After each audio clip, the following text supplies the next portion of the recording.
E ontem o governo do estado entrou na justiça para garantir a retomada das cotas da pesca artesanal. Vamos falar agora com o secretário de Aquicultura e Pesca do estado, Thiago Frigo. Estava lá, né, junto com a Justiça Federal, com o procurador do estado. Secretário, obrigado por estar com a gente. Será que agora vai? Briga de cachorro grande. É o estado brigando com a federação porque quer que esse prejuízo seja minimizado. Boa tarde. Boa tarde, Polito. Tudo bem? Boa tarde a todos os telespectadores. Mais um capítulo da novela aí que se iniciou lá no início de maio, né, com a criação da Secretaria Executiva de Agricultura e Pesca. Estivemos com o governador do estado, Jorginho Melo, e com todo o Fórum Parlamentar Catarinense, junto com o ministro da Pesca e com a equipe do Ministério do Meio Ambiente.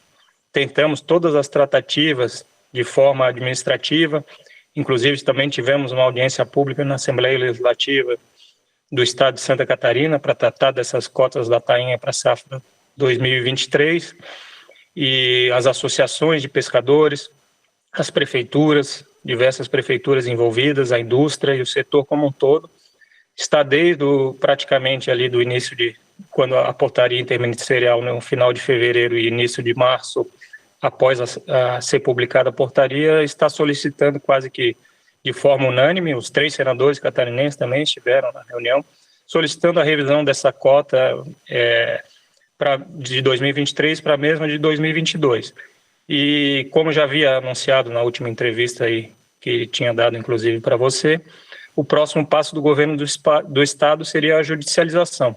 Então, agora o governo do estado entrou com uma ação judicial, a Procuradoria-Geral do Estado, com o procurador Vicari e o procurador também João Carlos Pedrosa, elaboraram a peça, né? E foi protocolado, e ontem já o juiz da Vara Ambiental já deu o despacho intimando a União, a Advocacia Geral da União, para se manifestar em 72 horas, para que ele possa apreciar o pedido de liminar.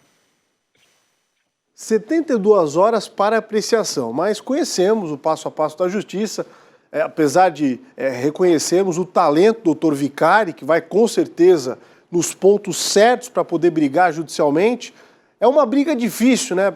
E para tentar defender um dos setores fundamentais da economia catarinense. Sinceramente, o senhor acredita que nós possamos avançar, nem que seja para mudar um pouco o percentual com essa portaria ministerial?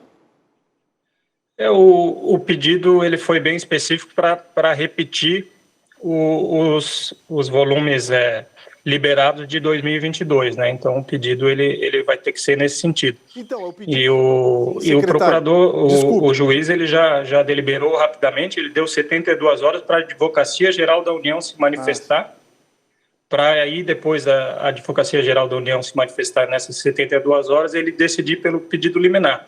Então ele foi bem breve, deu um período curto para a Advocacia Geral da União se manifestar, e acredito com o conteúdo que tem o pedido ali, o juiz pode decidir com segurança em repetir os valores que foram feitos pelo Ministério da Pesca em 2022. Mas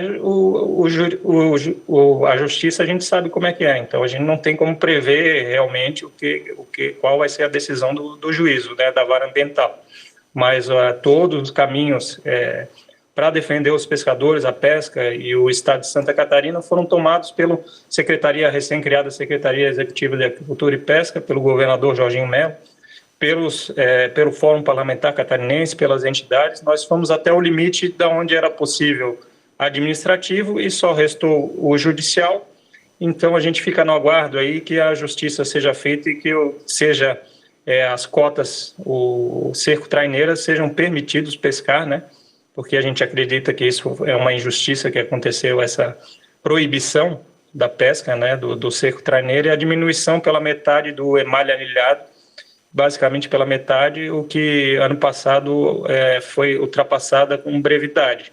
Então, agora está com a Justiça. Tudo que estava ao nosso alcance dentro da questão administrativa e jurídica, o Estado de Santa Catarina cumpriu e brigou pelos pescadores, tanto artesanais como o cerco traineiro. Sim, visível que vocês têm feito todos os passos para que a justiça possa realmente ser feita. O setor fundamental duramente impactado. A última vez que conversamos, acho que o senhor comentou que tinha um prejuízo já estimado de 10 milhões mínimo, né? Mas o que eu questionava e tentava entender é o seguinte: a justiça pode decidir diferente, por exemplo, pode dar o parecer favorável ao Estado, mas com um percentual diferente. Essa é a minha dúvida. Ao invés de trazer 100% para a pesca, não, vocês vão poder atuar só em tantos percentuais de cota. O pedido ele foi específico para repetir o de 2022, né? O pedido do procurador. Então, a gente acredita que... É um sim ou não? Ou pode ou não pode? Então é isso. Exatamente. O pedido é para repetir, então o juiz irá se manifestar com relação ao pedido da repetição dos dados de 2022, que pelo rendimento máximo sustentável que foi feito na avaliação de estoque, na última avaliação de estoque de 2020, ele estaria dentro, se repetindo de 2022, ainda estaria dentro da cota sustentável, do rendimento máximo sustentável, que poderia ser, vamos dizer assim, extraído da natureza com segurança. Então, o pedido está dentro desse limite de segurança, então, por isso que o pedido foi específico, tanto para o artesanal como para o cerco traineira desse setor tão importante para Santa Catarina, que acaba sendo prejudicado principalmente pelo dado, né, conforme a gente já conversou diversas vezes, especialmente aquele dado do Rio Grande do Sul, de mais de 4 mil toneladas, que foi um dado autodeclaratório, que uma base de dados que não foi usada nos outros grupos de trabalho dos anos anteriores, não foi validada pelo GTT e validava os dados nos anos, desde 2018, vem validando esses dados. O Ministério da Pesca, dessa vez, não formalizou o grupo de trabalho técnico, tomou a decisão unilateral e ainda não deu chance da gente ter acesso a esses dados. Então, eles botaram sigilo nesses dados também, nesses formulários, que geraram esses dados de mais de 4 mil toneladas. Então, a gente tem certeza que se a decisão fosse eminentemente do ponto de vista ambiental para preservar a espécie, a preocupação do Ministério do Meio Ambiente, nesse ano, também deveria ter sido tomada com relação aos dados do Rio Grande do Sul de mais de 4 mil toneladas, que estão bem próximos do limite que se considera o limite sustentável para a região sul-sudeste. Então, se só numa região se pescou isso e no outro ano não se tem nenhuma precaução com aquele valor que já está próximo do limite, então a gente vê que a decisão ela não foi técnica, né? A decisão ela foi política.